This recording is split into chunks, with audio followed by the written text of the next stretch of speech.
오늘은 어지럼증하고 척추를 교정한다는 추나요법이 어떤 관계가 있고 효과가 있어서 어지럼증 치료에 도움이 되는지를 한번 말씀드리고, 또 제가 어떤 식으로 검사를 해서 환자를 교정하거나 치료하는 방법 한번 보여드릴까 합니다. 추나요법은 원래 이제 중국의 퇴나라고 해서 이제 그런 요법이 있었고, 미국에서는 이제 카이로프락틱이라고 해서 이제 척추 교정하는 전문 대학교가 있어요. 해외에 있는 여러 가지 그 손을 이용해서 교정하고 또 치료하는 다양한 그 매뉴얼 방법들을 모두 합쳐서 한국의 한의사분들이 추나라는 요법으로 통합시켜서 새로운 의학으로 발전시킨 게 추나의학입니다. 양방에서는 지금 도수치료라 그래서 카이로프락틱, 교정치료, 척추교정, 도수치료 이런 게 결국 추나요법이랑 굉장히 내용은 비슷한데 이름을 다르게 해서 양방은 양방대로 발전시키고 있고 한방은 한방대로 발전시키고 있습니다. 근본적으로는 사실 미국의 카이로프락틱이 100년이 넘었는데, 불행하게도 우리나라는 카이로프락틱이라는 제도가 없어서 그런 좋은 치료를 하지 못하는 게 저는 오랜 동안 안타깝긴 한데요. 하여간 우리나라 시스템은 현재는 그렇게 돼 있고, 이 카이로프락틱을 기반으로 하는 도수치료나 아니면 추나요법이 성장할 것 같고 많은 효과적인 면에서 임상적으로 도움이 될 것 같습니다.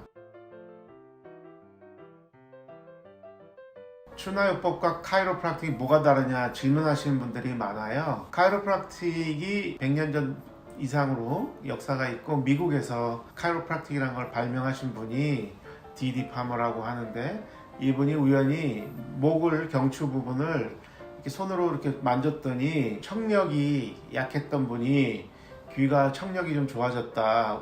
굉장한 우연한 발견이에요. D.D. 팔머가 굉장히 신기하게 생각하면서 척추의 어떤 삐딱함, 아탈구라고 하고, 자세가 안 좋거나 삐딱하거나 골반이 틀어지거나 머리가 한쪽으로 기울어져 있거나 걷는 보행이 안 좋거나 이런 척추가 뭔가 삐뚤어짐이 있는 사람들은 항상 브레인에 문제를 일으키는데, 이 척추의 삐뚤어짐을 손으로 검사를 촉진을 해서 문제된 부분을 재정렬해 줬더니 갑자기 브레인이 좋아지고 통증도 없어지고 자세도 좋아졌더라 하는 게 첫 출발이었어요. 추나요법이나 카이로프락틱이나 이제 좀 다른 영역이긴 하지만 굉장히 추나의 첫 출발의 그 뿌리는 카이로프락틱이 지대한 공헌을 했고, 그래서 지금도 정치적으로 어떤 좀 많은 좀 불협화음이 있어요. 왜냐하면 한국에 와서는 실제로 카이로프락틱이 왜 추나로 이름을 바뀌었느냐라고 클레임을 거시는 스튜던트들도 있고, 그래서 저는 이제 양쪽을 다 했기 때문에 중립적인 입장에서 환자의 불편한 거를 치료하고 해결해 주는 게 어느 학문이든지 중요한 거기 때문에 그런 정치적인 생각은 저는 별로 하진 않고요. 다만 이제 추나든 카이로프락틱이든 굉장히 학문이 발전하고 있고 굉장히 깊이가 있기 때문에 좀 더 전문적으로 계속 연구해서 환자분들을 잘 케어하는 게 중요하다고 저는 생각하고 있습니다. 추나요법이 왜 어지럼증에 관련 있느냐? 어지럼증은 브레인에서 어지러운 건데, 추나 카이로프락틱 교정은 척추를 교정하는 거니까 뭐가 다를 것 같긴 한데요. 우리의 뇌신경 브레인은 결국은 척추하고 연결이 되어 있잖아요. 그래서 척추가 안 좋으면 브레인이 안 좋은 거고요. 브레인이 안 좋으면 자세가 이렇게 꾸부정하고 팔다리가 저리기도, 또 걸을 때 몸이 좀 흔들리기도 하고 몸의 균형 감각이나 밸런스가 깨지게 되죠. 브레인 기능은 바로 척추하고 똑같기 때문에 브레인을 좋게 한다는 건 척추를 좋게 하는 거고요. 또 척추를 좋게 하는 거는 브레인이 좋아지는 거죠. 그래서 운동을 왜 열심히 해야 된다, 요가, 필라테스, 등산, 산책, 수영 이런 걸 왜 많이 하느냐? 척추를 좋게 하는 것도 있지만 척추 안에 있는 신경이 결국은 척수를 통해서 뇌 안으로 들어가서 소뇌라든지 전정기관이라든지 큰 뇌, 기타 다른 여러 가지 뇌 안에 있는 중요한 부위들의 활성화를 시키면서 뇌의 기능이 좋아지기 때문에 척추를 움직이지 않으면 우리의 뇌는 기능이 떨어진다. 첫 번째는 중요하고요. 뇌는 또 척추만으로 가는 게 아니라 자율신경을 통해서 심폐기능이나 또 소화 기능에도 관여를 많이 하죠. 그래서 요새는 뇌와 장에 대한 브레인 것 커넥션이라고 해서 장과 뇌, 뇌와 장의 굉장히 밀접한 커넥션에 대해서 연구가 많이 돼 있죠. 그래서 뇌가 좋으면 장의 기능이 좋아지고 오히려 소화 기능이나 장이 안 좋은 분들은 거기서 끝나지 않고 뇌 또한 기능이 떨어지죠. 그래서 결과적으로 뇌는 크게는 척추와 소화 기능에 직접 간접적으로 관계를 하고요.